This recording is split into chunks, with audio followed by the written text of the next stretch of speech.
இப்போ இந்தியாவினுடைய உணவு தேவை அப்படின்ற ஒரு விஷயத்தை தான் வந்துட்டு நம்ம முக்கியமாக கவனத்தில் எடுத்துக்கிறணும் அப்படின்றது நண்பர் ரவிக்குமார் சொன்ன ஒரு முக்கியமான வாதம் அது. ஆனால் இந்தியாவினுடைய உணவு உற்பத்தி 1950களில் எவ்வளோ இருந்ததுன்னா 50 மில்லியன் டன்ஸ். ஆனால் இன்றைய நிலையில் நீங்கள் பார்த்தீங்கன்னா 260 மில்லியன் டன்ஸுக்கு வந்துட்டோம். அதாவது 5 மடங்குக்கு மேலே இது பண்ணியிருக்கோம்.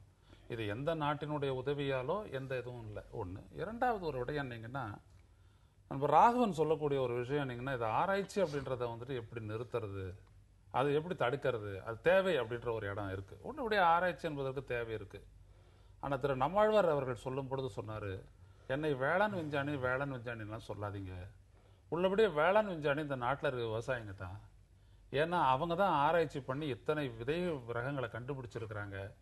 குறைஞ்ச மழை பெய்யும் போது எது நல்லா நிற்கும், நல்ல தளதளன்னு நல்லா இருக்கிற இடத்துல எது நிற்கும், கோயம்புத்தூருக்கு எது நல்ல விளைச்சலை கொடுக்கும், தஞ்சாவூரில் எது நல்ல விளைச்சலை கொடுக்கும்னு சொன்னாங்க அப்படின்னாரு. இன்னொரு வேளாண் துறையில் ரொம்ப ஆழமாக அந்த விவசாயிகளோட பழகின கேழை மார்க்ஸ் சிந்தனையாளர்னு சொல்லக்கூடிய அவர் திரு எஸ்.என். நாகராஜன் சொன்னார் ஒரு விஷயத்த.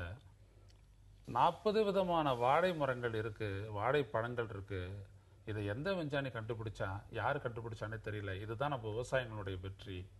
ஆக அறிவியல்னு சொல்லி இந்த நாட்டில் வந்துட்டு ஆராய்ச்சியே இல்லைன்னு நீங்கள் சொல்லாதீங்க, நடந்துக்கிட்டு தான் இருக்கு. ஒவ்வொரு இடத்துக்கும் ஒரு பணம் இருக்கு அப்படின்னோம்னா இயற்கையும் விவசாயம் ஒத்தா சேர்ந்து செஞ்ச ஆராய்ச்சி தான் அப்படின்னாரு. அது வந்துட்டு நம்மளுடைய முக்கியத்துவம். இதில் என்ன அப்படின்னீங்கன்னா, இதுவரை நமது விவசாயிகள் மேற்கொண்டு கண்டுபிடித்த அந்த ரிச்சாரியா சொல்ல போன அந்த விதை ரகங்கள் எல்லாமே வந்துட்டு நீங்க பாத்தீங்கன்னா இயற்கையின் மீது எதிர்விளைவை ஏற்படுத்தாத ஒரு மாற்றமாக வளர்ச்சியாக அது இருந்தது. இப்பொழுது ஏன் இந்த கவலை இந்த ஜெனட்டிக்கலி மாடிஃபைடு சீட்ஸ்ல இருக்கக்கூடியது என்ன அப்படின்னீங்கன்னா, சூழலை பாதிக்கிறது என்பது மட்டுமின்றி மண்ணையும் பாதிக்கின்றது என்கின்ற ஒரு கேள்வி எடுக்கிறது. இல்லை, இதில் நம்ம ஒரு தகவல் நல்லா சொன்னீங்க. 50ல் வந்து இருந்ததை விட இப்போ இன்னைக்கு வந்து 5 மடங்கு உணவு உற்பத்தி அதிகமாக இருக்குது. இது வந்து வெளியிலேருந்து எதுவும் இல்லைன்னா, ஆனால் இதுக்கு இடையில் பசுமை புரட்சின்னு ஒன்று வந்து நம்ம பண்ணோம். நீங்கள் எந்த விதை ரகம்லாம் நம்மகிட்ட இருந்தது எல்லாம் விட்டு போச்சு, நம்ம வெளியில் வந்து மற்றதை பயன்படுத்துகிறோம்னு கவலைப்படுறோமோ அதெல்லாம் பயன்படுத்தி தான் இன்றைக்கி இந்த ஃபுட் ப்ரொடக்ஷன் நம்ம கொண்டு வந்திருக்கோம் 5 மடங்கு. எது விவசாயத்துக்கு கெடுதல், இயற்கை வேளாண்மைக்கு கெடுதல் அப்படின்னு சொல்கிறோமோ அந்த உரங்களையும் பூச்சிக்கொல்லி மருந்துகளையும் பயன்படுத்தி தான் இந்த ப்ரொடக்ஷனை கொண்டு வர முடியுது. இதெல்லாம் இல்லைன்னா பண்ணவே முடியாது. நம்ம வந்து இயற்கை விஞ்ஞானம், அது வேளாண்மை அப்படிங்கிறத வந்து வச்சிட்டிங்கன்னா, இயற்கை வேளாண்மையை வந்து நீங்கள் வந்து ஒரு பிட்டாக வந்து பண்ண முடியாது. நீங்கள் இயற்கை வேளாண்மையை சக்ஸஸ்ஃபுல்லாக பண்ணி பார்க்கணும். முதல்ல ட்ரையலே பண்ணி பார்க்கணுன்னா கூட நீங்கள் ஒரு லார்ஜ் ஸ்கேலில் தான் பண்ணி ஆகணும். ஒரு பக்கம் வந்து உரம் போடாமல் ஒரு ஏக்கரில் நீங்கள் விவசாயம் பண்ணிங்கன்னா 4 பக்கமும் வந்து பூச்சி மருந்து அடிச்சிட்டு இருந்தாங்கன்னா அந்த பூச்சி முழுக்க இந்த ஒரு ஏக்கரில் வந்து உட்காந்துரும். அதுதான் இப்போ இந்த மாதிரியான சிக்கல் வரும்போது அப்போ இயற்கை வேளாண்மையிலையும் பல பிரச்சனை இருக்குது. நம்முடைய நில உடைமை இருக்குது பாருங்க, எல்லாம் துண்டு துக்காணியான நிலம். இதை வந்து இந்த நில உடைமையில் அமைப்புகளில் மாற்றம் ஏற்படுத்தாமல் ஒரு கூட்டுறவு பண்ணை முறையை நோக்கி போகாமல் இதை நீங்கள் இயற்கை வேளாண்மையும் பண்ண முடியாது, அதை வந்து ஒரு பெரிய அளவில் இண்டஸ்ட்ரியாகவும் அக்ரிகல்ச்சரை மாற்ற முடியாது. ரெண்டுக்குமே வந்து அது தேவையாக இருக்குது. ஸோ இந்த நில உடைமை உறவுகளில் மாற்றம் ஏற்படுத்தாமல் நம்ம இது தீர்வுகள்லாம் சொல்ல முடியும்னா இது நிச்சயமாக தீர்வு சொல்ல முடியாதுன்னு நான் நினைக்கிறேன். இந்த விதத்தில் நீங்கள் பார்த்தீங்கன்னா, நீங்கள் வந்து இந்த ஃபுட் செக்யூரிட்டியை வந்து உத்தரவாதப்படுத்துறதுக்கு, உறுதிப்படுத்துறதுக்கு, உணவு பாதுகாப்பை உறுதிப்படுத்துறதுக்கு இயற்கை வேளாண்மை ஒரு தீர்வாக முன்வைக்கப்படுமையானால் அது எனக்கு வந்து அதை நான் நம்புறது எனக்கு சிரமம். எனக்கு என்னன்னா, இந்த ஜெனட்டிக்கலி மாடிஃபைட் கிராப்ஸில் உணவு பாதுகாப்பை உள்ள நுழைக்கிறது இருக்குல்ல, அதில் கூட எனக்கு உடன்பாடு இல்லை. ஏன்னா உணவு பாதுகாப்பு என்பது உற்பத்தி சம்மந்தப்பட்ட விஷயங்கள் மட்டும்னா நீங்கள் சொல்கிறது ரைட்டு. உணவு பாதுகாப்பு என்பது விநியோகம் சம்மந்தப்பட்ட விஷயமா மாறி இருக்கு. இன்னைக்கு குடவுன்ஸில் தேங்கி இருக்கிறத வந்து இன்னைக்கு விநியோகம் பண்ணாமல் வச்சிருக்காங்க. அதுதான் உணவு பாதுகாப்புக்கு மிகப்பெரிய பிரச்சனையாக நான் பார்க்குறேன். உற்பத்தி நடக்குது, அது ப்ரொக்யூர் இடத்துல பிரச்சனையாக இருக்குது, ப்ரொக்யூர் ஆனது டிஸ்ட்ரிபியூட் பண்ணுறதுலாம் பிரச்சனையாக இருக்குன்னு நான் பார்க்குறேன்.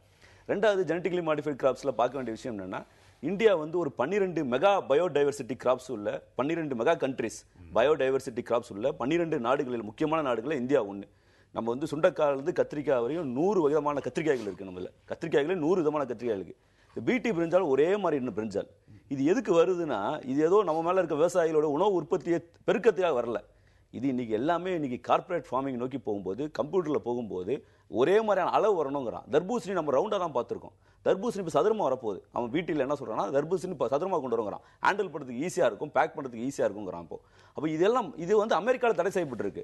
மான்சான்டோ வந்து அங்கே வந்து மரபணு சோதனைகள் நடத்துவதற்கோ இல்லை இது பண்ணுறதுக்கோ அங்கே தடை செய்யப்பட்டு இந்தியாவை ட்ரையலாக இன்னைக்கு எலிகள் போல இன்றைக்கு பயன்படுத்துவது என்பது எந்த விதத்திலும் அனுமதிக்க முடியாதுன்னு நம்ம பார்க்குறோம். அப்போ மான்சான்டோ ஏன் அமெரிக்கா மான்சான்டோவில் வச்சிருக்கான், ஆனால் மான்சான்டோ சோதனை நடத்துவது முழுக்க இந்தியாவில். இன்னொன்று அனுபவம் நமக்கு என்ன, ஏற்கனவே நடத்தின ட்ரையல் என்னென்னா பிடி பிரிஞ்சாலும் பிடி காட்டணும் மிக மோசமான அனுபவம் இருக்கும்போது மீண்டும் ஒரு ட்ரையலை நோக்கி எதுக்கு போனோம் அப்படிங்கிறதான் கேள்வி. அதுக்கு சாக்குகள் தான் சொல்ல முடியுதே தவிர்த்து இது கார்பரேட் ஃபார்மிங்கும் கான்ட்ராக்ட் ஃபார்மிங்கும் நோக்கி தள்ளி கூட ஒரு ஏற்பாடு. விவசாயம் எல்லாம் ஏற்கனவே காணாமல் போயிருக்கான்.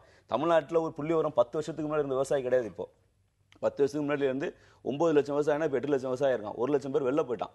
கூலி தொழிலாளியாக வேலை செய்யறாங்க. அவருடைய இது பாத்தீங்கன்னா அப்ப 50 லட்சம் இப்போ 250 லட்சம் சொன்னீங்க இல்லையா, அந்த மாதிரி இருக்கிறது. ப்ரொடக்ஷன் இன்க்ரீஸ் ஆயிருக்கு. விவசாயி அதான் ப்ரொடக்ஷன் இன்க்ரீஸ் ஆயிருது. வேற அது வந்து விவசாயம் வெளில போறது ரெண்டுத்துக்கு வித்தியாசம் இருக்குல்ல. ரெண்டுத்துக்கு வித்தியாசம் தான் இருக்கு. உங்களுக்கு இருக்குல்ல. என்ன நான் என்ன நினைக்கிறேன்னு சொன்னா, இது அமெரிக்கால முழுக்க தடப்பட்டதா எனக்கு தெரியல. ஆனா கூட இன்னைக்கு நம்ம இப்ப வந்து ட்ரையல்ங்கிறது ரிசர்ச், அவ்வளவுதான். நான் என்ன சொல்றேன், இப்போ அண்ணன் சொன்னாங்க, ரவிக்குமார் அண்ணன் சொல்லும்போது இயற்கை விவசாயம், உண்மையிலேயே இயற்கை விவசாயிகள் நல்லது. நான் ஒரு ஹாஸ்பிட்டலில் போனேன், ப்ரிஸ்கிரிப்ஷன் கொடுக்குறாங்க, நீங்கள் வந்து தக்காளி ஜூஸ் தக்காளி சூப் சாப்பிடுங்க. அங்கே சொல்கிறாங்க தக்காளி சூப்பு குடின்னு டாக்டர் சொல்லிடுறாரு. ஆனால் தக்காளியிலேயே அது எதுக்காக உடலுடைய ஆரோக்கியத்தை கொடுக்குறேன், பட் அதுவே வந்து பெஸ்டிசைட் போட்டு தானே வருது, அது இன்னும் போய் பாதிப்பு ஏற்படுத்துது. அதனால் ஆர்கானிக் ஃபார்மிங்கில் வந்த தக்காளியை குடிங்க. இந்த ஆர்கானிக் ஃபார்மிங் போனோம்னா அதோட காஸ்ட் இது இருக்கு பாருங்க. இன்னைக்கு வந்து அது ரொம்ப இப்போ எல்லா கிராமங்கள்ல எனக்கு தெரியும், எங்க ஊர்லயே பாத்தீங்கன்னா மாடுகள்லாம் ஓட்டிட்டு அதுக்குன்னு ஒருத்தர் போட்டு அவர் தினம் காலையில மாடெல்லாம் ஓட்டிட்டு போய் சாயங்காலம் வீட்டுல வந்து எந்த ஊர் இந்த கிராமத்துல மாடுகளையும் காணோம். இது கோமியம் அவ்வளவு நல்லதுங்க. கோமியத்தை பயன்படுத்தினீங்கன்னா இப்போ பெஸ்டிசைடே வேணாம். என்னுடைய இதில் நான் பண்ணியிருக்கிறேன். எங்கள் கிராமத்தில் எங்கள் நிலத்தில் போட்டு அரிச்சிச்சுங்க. ஒரு 5 நாள் அதை பார்த்துக்கிறவர் இல்லை. 5 நாள் பார்த்தீங்கன்னா செடியெலாம் அரிச்சிருக்குது. 5 நாள் கழிச்சு வந்தால் அப்படி இது பண்ண கோமியம் யூஸ் பண்ணார், பஞ்சகோமியம் யூஸ் பண்ணார், சரியாயிடுச்சது. இப்போ இதை வந்து இதையும் சொல்லி கொடுக்கணுங்கிறேன். இதுக்கு நமக்கு என்ன பிரச்சனை, அதுக்கு தகுந்த மாடுகளும் இல்லை இப்போ கிராமங்களில். அப்படி தான் போயிட்டுருக்கு. நான் என்ன சொல்கிறேங்க, இன்னைக்கு உணவு உற்பத்தி அதிகப்படுத்தி ஆக வேண்டிய கட்டாயத்தில் இருக்குது இந்த நாடு. அதுக்கு என்னென்ன ஆப்ஷன்ஸ் இருக்கோ அத்தனை ஆப்ஷன்ஸும் எக்ஸாஸ்ட் பண்ணணுங்கிறேன். அது முதல்லயே எதையும் தடுக்க வேண்டாம், அதுக்கு ரிசர்ச் பண்ணும். அது சரியா இல்லைன்னு சொன்னா விட்டுற வேண்டியதுதான். அது இல்ல, அதுதான் விவசாயத்துக்கு விவசாயிக்கு தேவையான மாடர்ன் சயின்டிபிக் இன்புட்டை கொடுப்பது சரியா இருக்க முடியும். விவசாயியை நம்பி விவசாயிக்கு மாடர்ன் சயின்டிபிக் இன்புட் எஜுகேஷன் கொடுக்கணுங்க. இன்னைக்கு நீங்க கொடுக்குற இந்த விதைக்கு பிடி காட்டனுக்கு முதல்ல ஃபெர்டிலைசர் வேணாங்க, பெஸ்டிசைட்ஸ் ஒன்றும் அரிக்க. ஆனால் பெஸ்டிசைட்ஸ் அதை வாங்குறதுக்கு விவசாயி செலவு பண்ணுற மாதிரி ஆச்சு. சாதாரண காட்டன் பஞ்சை விதைக்கிறத விட இதுக்கு அதிகமான செலவு செஞ்சால்தான் தூக்கில் போய் தொங்கினான் அவன். அதுதான் நடந்துட்டு இருக்கு. அப்போ எது விலை குறைவு, இதுக்கான இன்புட் கம்மின்னு சொல்லி அறிமுகப்படுத்தப்பட்டது. இன்னைக்கு அது விலை ஜாஸ்தி ஆயிடுச்சு, இன்புட் ஜாஸ்தி ஆகி இன்னைக்கு அவனால் சமாளிக்க முடியாம தூக்கில் தொங்குறான் அவங்களுக்கு. அப்போ விவசாயிக்கு இன்னைக்கு பூச்சி மருந்து அடிக்கணும்னா அவன் கட்டிட்டு கூட அடிக்கிறது இல்லை. அவன் இன்னைக்கு அதெல்லாம் சொல்லி தர வேண்டியது இருக்கு. இன்னைக்கு எவ்வளவு விஷயங்கள் விவசாயிக்கு எதுவுமே தெரியாது. இன்னைக்கு அவன்கிட்ட போய் மான்சான்டோ விதையை கொடுத்து நீ இதான் பண்ணணும்னு சொன்னா அவனுக்கு மலட்டு விதைகளை கொடுக்கறது எந்த விதத்துல விவசாயிக்கு தெரிஞ்சிருக்கு. அதனால அவங்க எதிர்க்கிறாங்க. அல்ல ஒரு விடயம் என்ன நம்ம முக்கியமா பார்க்கணும். நீங்கன்னா ஒரு விவசாயம் அப்படின்றது வந்துட்டு ஒரு சுழற்சி. அது இப்போ நெல்லை நான் எடுத்துகிட்டு போயிட்டு விதைக்கிறேன் அப்படின்னோம்னா நான் அறுவடை பண்ண உடனே விதை நெல்லை நான் அதுலேருந்து எடுத்துடுறேன். ஆனால் இப்போ இவங்க சொல்லக்கூடிய இந்த ஜெனட்டிக்கலி மாடிஃபைடுன்ற இந்த கிராப் பேட்டர்னில் இருக்கக்கூடிய விதைகள் எப்படின்னீங்கன்னா அது வராது. அப்போ நீங்கள் இவங்ககிட்டேருந்து வாங்கணும். அப்போ பாருங்கள், அந்த ஃபார்மிங்கை 2ஆக பிரிக்கிறான். இப்போ விவசாயத்தில் நான் மண்ணையும் வச்சிருக்கிறேன், மண்ணில் நான் செய்யக்கூடிய அந்த தொழிலினுடைய மூலாதாரமான விதையும் நான் வச்சிருக்கிறேன்ற ஒரு இடம் முதல்ல இது வந்துட்டு வெட்டி எடுக்கப்படுகிறது. இப்போ இது ஏற்புடையது தானா அப்படின்றத இதெல்லாமே இல்லை. இப்பயே இது வந்து பழைய கதைங்க. இப்போ விதைக்காக வந்து விதையை எடுத்து வச்சு அந்த விதையை யூஸ் பண்ணுறதெல்லாம் இப்போயே போயிடுச்சு. இப்பயே நெல் வந்து விதை வாங்கி தான் விடுறோமே தவிர அதுலேருந்து எடுத்து வச்சு எல்லாம் விதையெல்லாம் விட முடியாது. அது இல்லை, அதுக்கு காரணம் என்ன அப்படின்னா எடுத்து வச்சுக்கிட்டும் பயன்படுத்தலாம், ஆனால் செய்யறது இல்லைன்றது வேற விடயம். ஆனால் இந்த இடத்துல என்னன்னா கட்டாயம் நான் அவனை சார்ந்து தான் நான் வாழணும். நான் இப்போ ஒரு பணம் இருக்குது, கொட்டை இல்லாத படம் எதுக்கு எனக்கு? நீங்கள் நல்லா அதை வந்துட்டு எல்லாத்துக்கும் அப்ளை பண்ணி பாருங்க. ஒரு படம் என்பது இயற்கையினுடைய அடிப்படையில் வந்துட்டு அது கொட்டையோட தான் இருக்கணும். ஏன்னா அதுக்கு தான் வந்துட்டு மாறுது. பழத்துக்குள்ள கொட்டை இருக்கணும். பழம் கீழே விழுந்துச்சு அப்படின்னோம்னா அது கொட்டை எடுத்துட்டு அடுத்த மரத்தை உருவாக்கும். ஆனால் அந்த இடத்தையே நீங்கள் எடுத்துடுறீங்க அப்படின்னு வரும்பொழுது நீங்கள் இயற்கையினுடைய அந்த படைப்பு அல்லது அதனுடைய வளர்ச்சியில் நீங்கள் ஒரு பெரிய மாற்றத்தை செய்யும் பொழுது this leads to a chain of reaction. என்னன்றதை பார்ப்போம் ஒரு இடைவேளைக்கு பிறகு.